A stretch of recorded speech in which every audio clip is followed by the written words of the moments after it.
famille. Allez, quoi de plus?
Asaya no tu apetaku navigation et les bagages. Ivoirité, voyons à maman. Famille et quelqu'un d'entré. Moi, après qu'il y a un fait. Tout c'est là pour piloter. Pas qu'elle va t'attendre. Pour le bateau, au dîner le bateau. Y'a pas de nom, la vie non mobile. Voici Jean-Auguste, la vie non mobile. Voici Yapi Daniel, la vie Wawana. Y'a pas l'année, la vie non mobile. On est fatigué, voici on est Alphonse, on est fatigué. Y'a pas Kaki, on sont fatigués. Le tailleur et moi, on est fatigué. Asaya, oui, c'est moi, tu veux gagner.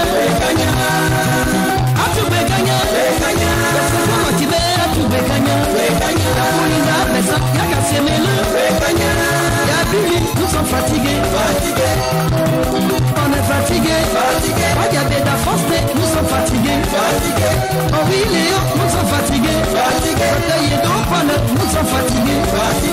Justin Yopoli, nous sommes fatigués. Maslin Bédier, nous sommes fatigués. Avec sa Gessine, elle est fatiguée. Achipa Afrique, il est fatigué. Mon Léo, il est fatigué. La poisse c'est Benjamin, il est fatigué. Oweshi Clotilde, elle est fatiguée. Simone Bago, elle est fatiguée. Président Bago, il est fatigué.